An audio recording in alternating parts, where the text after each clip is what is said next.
from the University of Utah, and it's joint work with people from the University of Washington.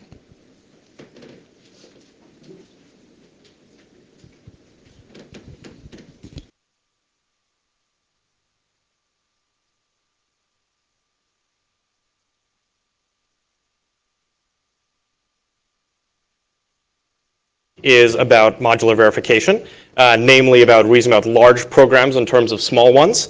But it's a little different also because the programs that I'm interested in are web page layouts. So when I say web page layout, what I mean is the style and appearance of a web page, where things are located on the page, what colors they have, the fonts used, and so on. And it turns out that web page layouts are the outputs of programs written in HTML and CSS, executed by your browser, which take inputs like the device you're using, the operating system, the browser, and the way that you configure your computer. Now, because these are programs, they can also have bugs. And so here's an example. If you are on OS X, you can see this. This is healthcare.gov, a site that Americans use to purchase health insurance. And I've shown you 3 screenshots of the toolbar on that page at different levels of zoom. So you might zoom into a page if, for example, you have difficulty seeing, and you want the text to be bigger so that you can make it out. And now take a look at the right-hand edge of this toolbar. There's a search bar and a search button there, and when the zoom level gets large enough, the search button disappears behind this photo that they use to decorate the page. Now, like bugs for any other kind of program, many layout bugs are basically inconsequential. But some like this are more problematic. They make it difficult to use the page if you have difficulty seeing. And if the moral case isn't compelling, it is also a legal liability in the United States under the Americans with Disabilities Act. So, needless to say, there has been a lot of work on trying to automatically detect layout bugs in web pages. And these span the formalization spectrum all the way from manually applied heuristics to sound formal verification against a logical specification. However, all of the existing work conceptualizes the unit of analysis as a web page. And that means that they're assuming, implicitly, that web pages are both monolithic and independent, that they should be analyzed as a whole and separately from other pages. In reality, however, web pages are assembled out of reusable components. And these components are what we'd ideally like to analyze because their reusability implies that that analysis could be reused between pages. So what this work is really about is taking a state-of-the-art web page verification tool and my previous work, VisAssert, which operated on web pages as a whole in a monolithic and independent manner, and building a new tool, Troika, that instead operates on modular and reusable web page components. So, Troika is a kind of proof assistant for web page layout. And I'm going to start by walking you through, at a very high level, how you would use it. Like any proof assistant, you'd begin with some kind of goal, some theorem that you want to prove. So in this case, I might want to take this Yoga Studio web page and prove that every link on the page is within the scrollable area of the page. You could scroll to it and click it. Well, the first step is, of course, to take this informal goal and state it in some kind of logic. And this matches work that's been done in this area for several years. So here, I've taken this every link is scrollable property and expressed it as an implication, where I first quantify over all the links on the page, and then constrain them to be below and to the right of the page origin, which is the area of the page that the browser can scroll to. Now that we have this kind of formal goal, we're going to step through the process of proving it in Troika. And to do so, we're going to reduce this high-level goal that states a whole page property into properties of individual web page components. So first, we decompose the web page into pieces. And here, that might be the header and the footer that I've separated from the body. And the reason I might do that is, for example, the header and footer are reused on other pages on the same site. So I might want to reason about them once and reuse that in future verification efforts. Now that we've decomposed the page into components, we also want to decompose the theorem into per component properties. So, for example, I might say that the header should have the property that all the links within the header are also in the scrollable area of the page. So now I've decomposed the web page into pieces and the web page property into properties that can be proven independently about each piece. And finally, I can ask Troika to verify that the web page properties, the component properties I've written down are true and imply the whole page property. And if that succeeds, the proof is done. Now, in this case, it doesn't quite work out. It turns out that in this case, the verification fails, so it produces a counterexample. And the counterexample looks something like this. Let's consider the header component. What would happen if the header as a whole were placed off screen in an area that you couldn't scroll to? Well, then all the links within the header would also be placed off screen. And the reason this doesn't happen when you load the page in a browser is because the body doesn't put the header off screen. In other words, there's some dependency between components that we need to somehow deal with. And that, of course, is the essence of modular verification. So, in this case, the way we do it in Troika is we add a rely guarantee style precondition to the component property for the header, relying on the fact that that header is placed on screen. And then if we also go ahead and prove that property in the body, then we have a proof that will work for the whole page. So what I've stepped through here is kind of the high-level idea of how Troika works. You start with a web page. You decompose the web page into pieces. You prove properties, component properties about each piece. And then you finally compose those component properties to tell you something about the web page as a whole. So I'm going to step through how these pieces work. So let's start by talking about decomposing web pages into components. Web pages can have all sorts of different kinds of components. Some components on a web page might be pieces of markup defining tabs or comments or menu items, and those can be reused multiple times within the same page. Then there are going to be components like headers or footers that are reused between different pages on the same site. And you might even have components like widgets drawn from CSS libraries that are reused across different sites on the internet. In all cases, however, standard best practice among designers is to identify these components with some kind of CSS selector. So that's the technique we use in Troika to name the components that you want to operate over.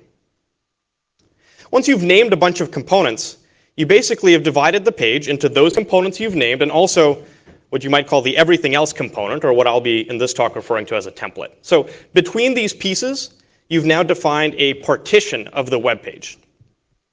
And what we'd now like to do is prove properties about each element of this partition.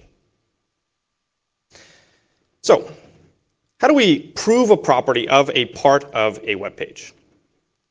Well, once we've divided the page into individual components, and of course that catch-all component that I'm calling the template, we'd like to reason about the two independently. The challenge is that the rendering, the way that any component appears, is going to be dependent on the page that it's included in. So for example here, the width of this yellow toolbar is going to be dependent on the width the template leaves available for it. And in reverse, the height of the template is going to be dependent on the height of that toolbar. So there are these interdependencies between components, and that's going to make it challenging to reason about the component without thinking about the way the template looks. The solution here is that we want to think of the component in the context of some kind of arbitrary web page that contains that component. Or, an arbitrary web page can do a lot of weird things, so realistically, an arbitrary web page that satisfies some kind of precondition. And those preconditions could be the width it leaves available for the component, the current text size or font, and various other ways the different elements of a page can interact with each other. The question is, how can we reason about the component in the context of an arbitrary web page? Previous work on verifying web pages relied on having the entire content of the web page available. Well, explaining how this works is going to require a brief dive into how web page verification itself works. You see, the way that web page verification, monolithic web page verification works is kind of like this. You start with some web page, and then you declare some abstract browser parameters and browser layout. that you want a SMT solver to search for. You then constrain these parameters and layout. You constrain the layout to be a rendering of the page at those browser parameters, while also falsifying the web page theorem that you want to prove. So this makes the layout that you found a counterexample to the theorem in question. Now we're going to take this and modify it to work on parts of a web page at a time. Naturally, this means that our web page is now divided into pieces, the template and the component. And so is the web page layout. It's going to have parts that are the rendering of the template and parts that are the rendering of the component. We're still going to require that the web page falsify the component property we're interested in. That's going to make it a counterexample to the component property. And we're going to require that the layout of the component is computed correctly. But we're only rendering the component here because that's the only part of the page that we want to have access to. So instead of declaring that layout sub t is a rendering of the template, we instead just use the precondition that we've specified on it to constrain its behavior. In other words, what we're doing here is we're solving for a layout of the template that causes us to falsify the component property that we're interested in. So that sort of technique allows us to verify a part of a web page independent of the rest of the page. And now all that's left is to take these individual component properties and combine them together. Conceptually, this seems fairly simple. We've started with various pieces of the page and we've proven things about them independently. Now we just want to combine that together and see if the conjunction of all those pieces proves the web page property, the web page theorem that we're interested in. There is, however, a slight hiccup here. The hiccup is that checking this implication requires reasoning about the whole web page. And it turns out that reasoning about large web pages is extremely slow. So we need some way of getting around this slowness if we want this modular verification technique to be useful in practice. So why is it so slow? Well, fundamentally, it's because the way web browsers work is very complex, and reasoning about that rendering process generates a bunch of very complicated formulas involving a lot of real and Boolean variables, and that's really slowing the solver down. So how do we get around this problem? Well, when we're reasoning about preconditions and postconditions coming together to prove some overall web page property, we do not need to think about the rendering process. We already have summaries of it taking the form of those preconditions and properties. So we can check this overall last step, checking the theorem in terms of the component properties, without reasoning about web page layout at all. In other words, instead of this verification problem that we sent to the solver, we simply ignore rendering entirely and only assert the component properties of interest. That allows us to avoid this mess of complicated formulas and equations and ensures that this implication step can be verified fairly quickly. So this is sort of the process for reasoning about web pages in a modular way, decomposing them into pieces, verifying those pieces, and then composing those properties together into whole page results. And this process turns out to work fairly well for basically three reasons. First of all, we're now reasoning about small pieces of a web page instead of the web page as a whole, and that's faster and easier to develop and less bug prone. Also, because we're reasoning about each piece independently of the rest of the page, we can do each component verification in parallel. So this lets us parallelize what used to be a serial process. And finally, because each component is independent of the rest of the page, if we reuse a component between pages, we can just use caching without having to reprove properties about it. So between these three effects, modular reasoning about web pages allows us to scale to much bigger pages. So here's just one demonstration of the scaling, and there's more examples in the paper. Here is a popular website / blog, Joel Spolsky's Joel on Software blog. He's been blogging for about a decade. And he's a pretty wordy guy, so these are generally pretty big blog posts. And that's why we picked this as an example. Not only are these large web pages that we want to reason about quickly, demonstrating that problem size and parallelism effects, it's also a website that has lots of similar pages, because he's been writing blogs for about a decade. And that allows us to demonstrate the effects of caching. Finally, The web page styling that he uses, the theme for his blog, is actually used on lots of other sites as well. It's a professional design that you can buy. So this also allows us to demonstrate the ability to reuse proofs from one website to another. So how did this proof look? Well, we took those 3 web pages that I showed you screenshots of, and we proved 2 different theorems about them. One, that all links are within the scrollable area of the page, and another, that all the lines are less than 80 characters long. These pages were reasonably large. There's a few dozen components in each of them, and the components are things like the sidebar, the header, and also each individual paragraph of the blog post, because breaking that whole post text into individual paragraphs makes it a lot easier to reason about. And the proofs that we wrote for these are fairly short. So I wrote 30 and 23 lines of proof, but that's including a lot of boilerplate and the definition of each component. So the number of difficult lines of proofs, those that have logical properties, is significantly smaller. So how did verifying these proofs work? Well, for one, it took about 3 to 4 minutes to verify each of these proofs. And that is substantially faster than verifying the page monolithically, which can take, for some of these examples, up to 19 hours. So that's an increase of, I think, 300-something x. And not only that, as you're developing the proof, you end up rechecking the proof many times. So it's even faster for incremental proof development because of that caching property. Not only is verification faster, we can also parallelize it. So we got pretty good parallelism at 8 individual threads. So here you can see that on average it's somewhere around 4 or 5x. And not only can we parallelize across threads, if we wanted to, we could parallelize across multiple computers as well. And if we were to divide the page into finer and finer grained components, we could also gain more parallelism that way. We also, because there are multiple pages on the same site, we could see the effect of caching. So here I have the time it takes to verify a page with and without the use of a cache that has verified a different page on the same site. And each color in that plot is the time it takes to verify a single component. So something like 1 in 5 of those components are reused, and the only reason it's that low is because all of the paragraphs of the text on the blog post are, of course, different. So we're able to get significant reuse of components, and we're also able to speed up the verification process as well.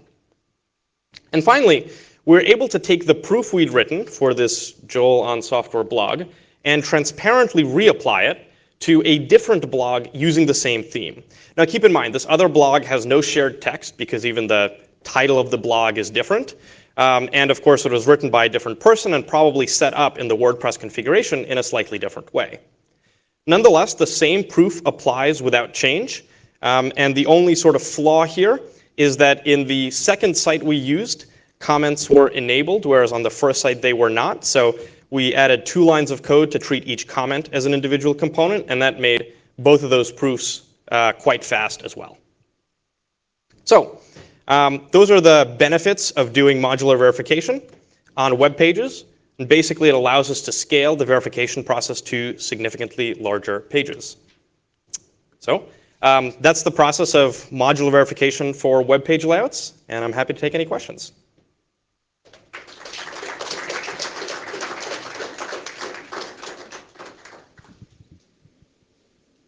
Any questions?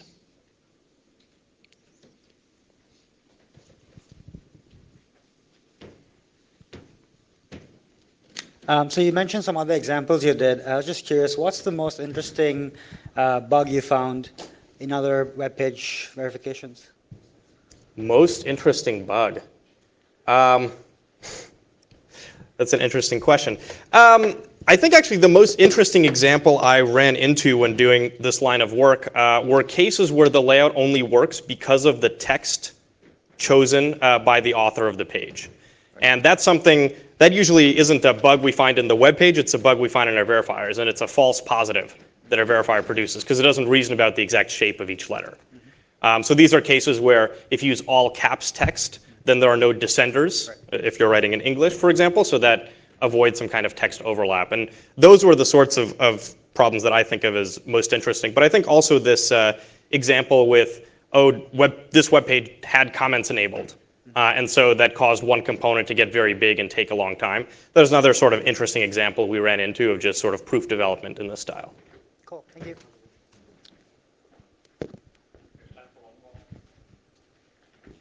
One more question. Hi, that was really cool. So I have a question about fixing these bugs, and I'm not asking for like automatic fixing. That seems like impossible. But do you ever encounter web pages where fixing a layout bug in a component requires some sort of global change to all components, since CSS can have global effects? Yeah, that's an interesting question, right? One benefit of modular verification is that you have these component properties that tell you like what your goal is on a less than global scale. In the cases I've looked at, very local changes usually sufficed. It could be something as simple as changing a single CSS property that would cause things to work differently. The key here is that even though CSS can have global effects, so changing one CSS property could change everything on the page, that doesn't mean that those effects change the individual component properties you're interested in. So for example, you might change where a floating element is placed, and that could affect the rendering of every component, but not change the preconditions those components had or falsify their postconditions. So where we've looked, these modular component properties provide a good guide for the changes you want to make to the web page to fix these bugs. Thanks again for the presentation.